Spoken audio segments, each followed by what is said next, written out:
দর্শক, আমরা আগেই বলেছিলাম মহামান্য রাষ্ট্রপতির শপথের পরপরই বিএনপির সরকারে মন্ত্রিপরিষদে একটা ব্যাপক রদবদল হবে এবং সেই ঘোষণা আজকে বাস্তবায়িত হতে চলেছে।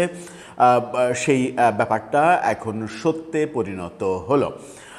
আমরা জানতে পারছি যে 4 জন নতুন মন্ত্রী হচ্ছেন, পূর্ণমন্ত্রী হচ্ছেন, মানে 3 জন পূর্ণমন্ত্রী, 1 জন প্রতিমন্ত্রী হচ্ছেন এবং সাথে অন্তত 5 থেকে 6টি মন্ত্রণালয়ে আরও পরিবর্তন হচ্ছে। সেই পরিবর্তন যখন হচ্ছে, ঘটনাটা ঘটবে রাষ্ট্রপতির শপথের পর। রাষ্ট্রপতির শপথ সন্ধ্যা 7টায়। শপথের পরে নতুন মহামান্য রাষ্ট্রপতি হিসেবে দায়িত্বভার গ্রহণ করার পরই এই শপথ অনুষ্ঠান, মন্ত্রিপরিষদের নতুন মন্ত্রী পরিষদের শপথ অনুষ্ঠান হবে। অর্থাৎ মির্জা ফখরুল ইসলাম আলমগীর রাষ্ট্রপতি হয়ে অভিষিক্ত হওয়ার সাথে সাথে মন্ত্রী পরিষদের শপথ কার্যক্রমের মাধ্যমে তার কর্মসূচি শুরু করতে চলেছেন। চলুন একটু কোন 4 জন আসছেন, তারা কোন মন্ত্রণালয়ে পাচ্ছেন সেগুলো একটু বুঝে ওঠার চেষ্টা করি। সাথে যে 5টি-6টি মন্ত্রণালয়ে নিশ্চিত করেই পরিবর্তন হচ্ছে, আরও কিছু মন্ত্রণালয়ে পরিবর্তন হতে পারে বলে আভাস পাওয়া যাচ্ছে, সেগুলো কোনগুলো একটু বুঝে ওঠার চেষ্টা করি এই ভিডিওতে। থাকবেন পলিটিক্স টিভির নিয়মিত আয়োজনে।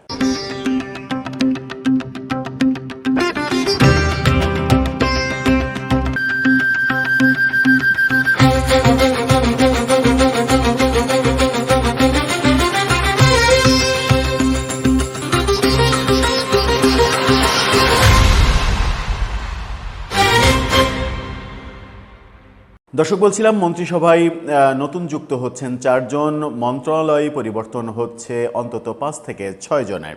এই শিরোনামটা দেখে নিন। সেখানে বলা হচ্ছে ডক্টর আব্দুল মঈন খান, আন্দালিব রহমান পার্থ, শামীম কায়সার লিঙ্কন এবং সাচিং প্রু জেরি, এই 4 জন হচ্ছেন। সাচিং প্রু জেরি তিনি পার্বত্য চট্টগ্রাম বিষয়ক মন্ত্রণালয়ের মন্ত্রী হচ্ছেন, এটা নিশ্চিত। শামীম কায়সার লিঙ্কন, তাকে ধর্ম প্রতিমন্ত্রী করা হচ্ছে, এটাও নিশ্চিত।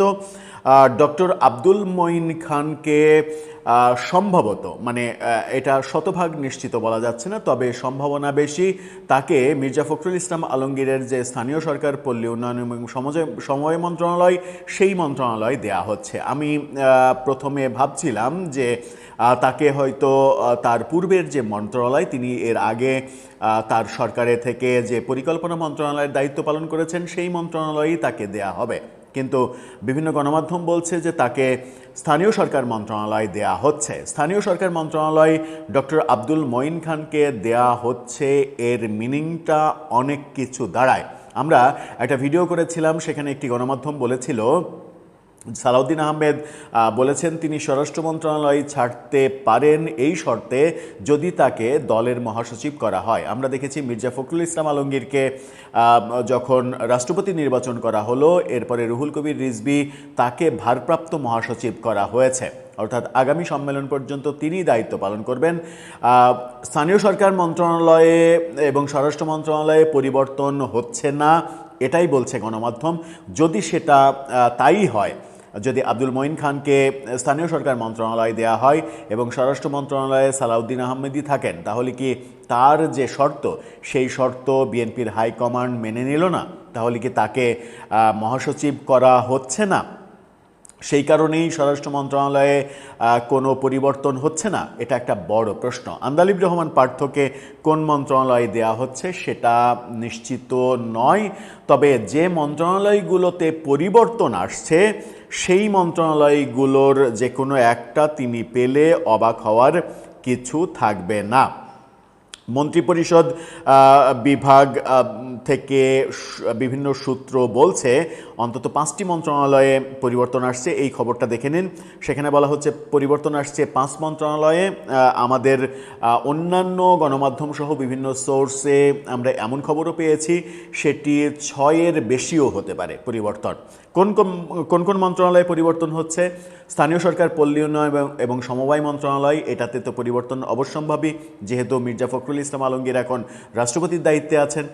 সেই মন্ত্রণালয় সম্ভবত ডক্টর আব্দুল মঈন খানকে দেয়া হচ্ছে।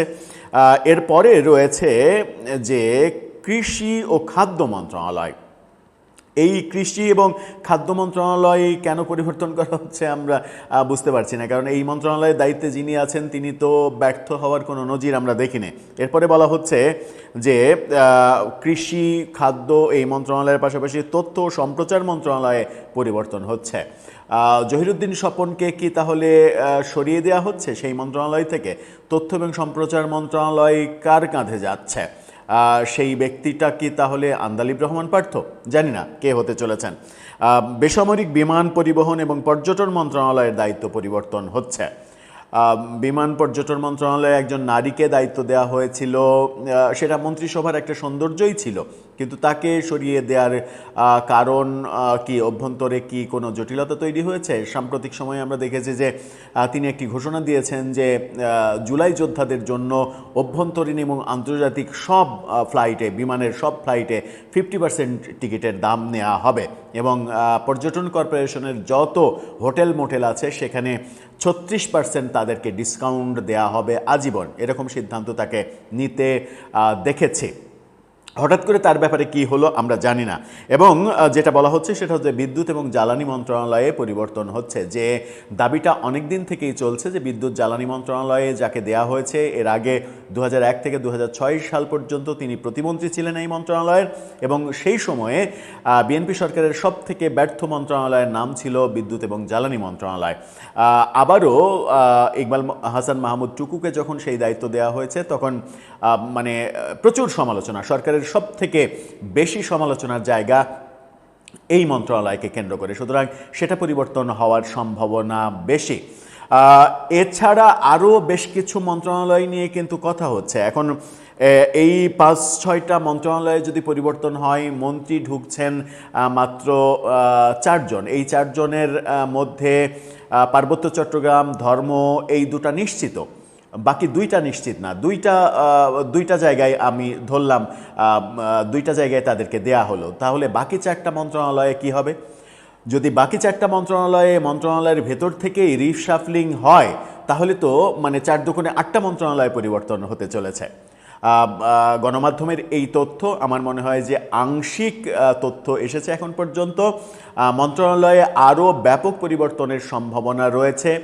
বিভিন্ন মন্ত্রণালয় নিয়ে সমালোচনা রয়েছে, যে সমালোচনার মধ্যে আমরা খাদ্য, কৃষি, তথ্য সম্প্রচার এই মন্ত্রণালয়গুলো নিয়ে কোনো ধরনের কোনো সমালোচনা কিন্তু দেখিনি। আমরা স্থানীয় সরকার প্রতিমন্ত্রীর বহু বিতর্কিত কর্মকাণ্ড করতে দেখেছি, শিক্ষামন্ত্রীকে বহু বিতর্কিত কথাবার্তা বলতে দেখেছি।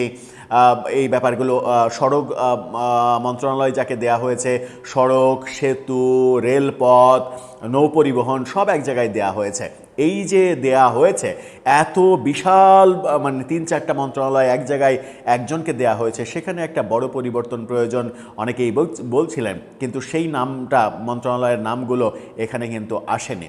এখন শেষ পর্যন্ত আমাদেরকে অপেক্ষা করতে হবে। আজকে রাতেই সব কিছু পরিষ্কার হয়ে যাবে, হয়তো রাত 8টার পরে নতুন মন্ত্রীদের শপথ হচ্ছে এবং তার পরপরই মন্ত্রণালয় ঘোষণা হয়ে যাবে, কিংবা শপথের সাথে সাথেই কিংবা শপথের আগে আগেই টেলিভিশন স্ক্রলে চলে আসবে যে কারা কোন মন্ত্রণালয়ে পাচ্ছেন এবং কোন কোন মন্ত্রণালয়ে পরিবর্তন হচ্ছে। বিএনপি সরকারের 6 মাসের মাথায় এই ব্যাপক পরিবর্তন বলে দেয় যে সরকারের ভেতরেও তাদের অভ্যন্তরীণ মূল্যায়নে একটা বড় ঘাটতি তারা দেখছে, যে কারণে এই মন্ত্রিসভায় তারা একটা বড় রিশাফলিং করছে। দর্শক, আপনার কি মনে হয় কোন কোন মন্ত্রণালয়ে পরিবর্তন সত্যিকার অর্থেই প্রয়োজন? আপনার মতামত জানিয়ে লিখতে পারেন আমাদের কমেন্ট বক্সে।